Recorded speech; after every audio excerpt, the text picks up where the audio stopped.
play a team that is sitting 4 starters like on a given night, like, it can be hard to stay focused, but obviously you have more to play for. Was that something that you were trying to do consciously, though, is make sure your guys stayed locked in, even though it wasn't like the normal Nuggets?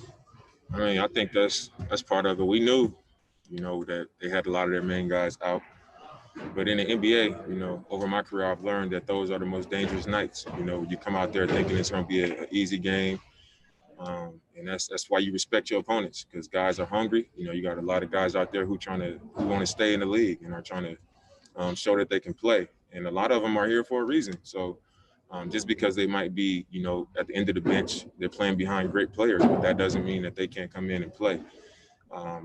But tonight, they did what they were supposed to do. They competed hard, and they made it a tough game for us. And for us, I thought we just, we did what we needed to do. And some people might say, oh, they didn't play anybody. But for us, we're not going to apologize for a win. We're here to just get it done. And teams have lost those games, and I'm just happy we was able to pull ours out. The next question is coming from Casey Holdall with Trailblazers.com. Damian, obviously you've played fairly well throughout the entire time in Orlando, but tonight it seems like you came out earlier maybe than you had been in other games and really seemed to put your stamp on the game. Was that something you tried to do? Because I know a lot of times you kind of let the game come to you a little bit. And also, particularly your rhythm from three, it seemed like tonight you were just dialed in right from the start. I'm curious if you felt any different or if you felt like your rhythm had locked in after those first 3 games. No, in the first few games, the ball I thought was coming off my hands really well. I just wasn't making it. I think it was like just timing and the fact that we haven't been playing in games, like a lot of live action. It just takes time. But it felt good. And I knew eventually it would click and, the ball would just go in and it would feel great. But even more so tonight, I just wanted to come out and try to set the tone, aggressively and just assert myself, because I understand that, they had guys out and it could be a game that we come out and take for granted, thinking that it was just going to be a game we come out here and win. And I wanted to come out and be present, and show, I don't care who's out here on the court. I don't care what we think about who's on the court or any of that. We got to come out here and play like everybody's out here, because it means more to us than it means to them. And that was my mentality. The next question is coming from Dwight James with NBC Sports Northwest. And Coach talked about you taking on Michael Porter Jr. defensively in the game, especially second half. Can you talk about guarding a guy that much bigger than you? How tough is that? And what was that something you volunteered to do? Yeah, I mean, we've got 8 games to try to get into the playoffs, and it's not like we're looking at a full 82-game season, so we all got to be committed to that end of the floor. And tonight, I told him, let me guard him. He made a few shots. I fouled him a few times, but he was comfortable, for a little bit. And I just wanted to make him a little bit uncomfortable, be physical, and make him work for it. And, I thought I did a pretty solid job of that. The next question is coming from Royce Young with ESPN. Hey, Dame, before the format came out, you had kind of said that all you wanted was a chance. Yeah. And here you guys, 4 games in, you're only half game back in Memphis, and there's a chance you may flip it on them and take that 8 seed from them. Is this gone better than what you thought it might, or is this about what you envisioned? You guys know me pretty well by now, and y'all know that I'm always optimistic, and I always see the best in situations, especially a situation like this. And it was also why I said what I said, months ago, when I said if we don't have a chance to compete for a playoff spot, I don't want to play, because I knew that if we did have a chance to play for a playoff spot, it would look something like it looks right now, because we are a more healthy team. We are more rested, and I knew what our team was doing. Guys was, getting conditioning in, and we stayed in contact. As soon as we opened up our facility, guys were there every day.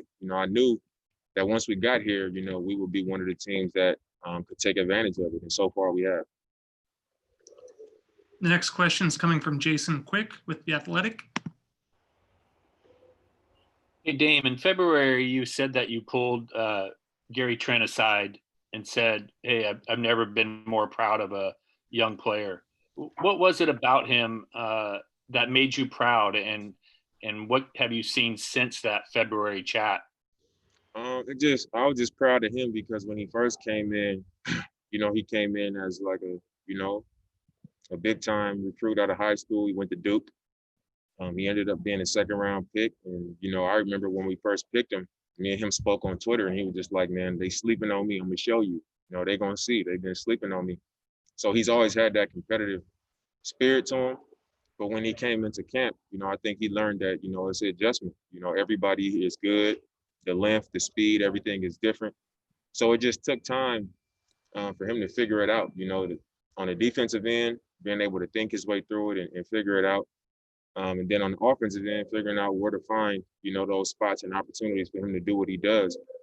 And he was having a hard time with it on both ends. And just to see the growth so fast, I don't think I've ever seen it, just click so fast for somebody. And I was proud because I recognized it, and it was super obvious to me.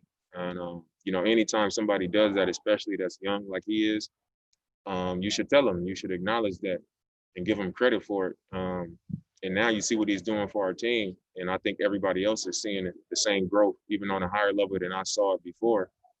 So he's been great. He's been great. The next question is coming from Mark Medina with USA Today.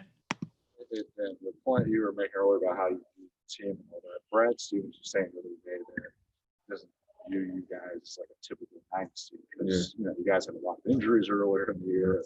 You and CJ are doing everything. How do you view the team and what it can accomplish? I mean, I don't view us as the team that went to the Western Conference Finals because you are who you've shown to be during the season, and we've been unhealthy. That's true. But we still have a lot of good players, and we haven't played to the level that we need to. But I think now we're starting to trend in the direction of, the kind of basketball team that we want to be. And in this situation, we just getting an opportunity and, taking advantage of it. But like you said, me and CJ, we're proven as a backcourt. Nurk is proven as a center. Melo is a Hall of Fame player. So we got great players on our team. Our coaches do a great job preparing us, and now we got our young talent, guys like Zach and Gary Trent and Ant, just randomly being called in, just prepared. They're prepared and they're ready to come in and help the team. So like I said, we're just trending and building into the direction that we want to be. We've got time for one more. It's coming from Aaron Fentress with the Oregonian. Hey, Damien, I know you've believed in Trent this whole time and that you're not necessarily surprised by what he's doing, but he's shooting like 67% from three-point range. Have there been any moments, maybe today, that you've just said to yourself, damn, is he ever going to miss? I mean, has he at least impressed you a little bit with how on fire he's been? I'm very impressed. I don't want to seem like I'm not impressed because it seemed like he makes every shot that he shoots. Every time I pass him the ball or he gets the ball and it's going up, I feel like, 100% confident that it's going in, like I'm shooting or something. But on the other end, at some point, you're gonna start missing some shots. I just love his mentality. If he sees a shot, he doesn't turn it down. If he misses one, he thinks he's gonna make the next one. Big moments down the stretch, he'll take it. Early in the game, if it's not going well for our team, he'll take it. So I'm very impressed with his shot making. And how the clip that he shoots the ball at right now, but I'm more impressed with the fact that he's finding those spots and consistently doing it, in big times in the game. Thanks. Thank you, Dan.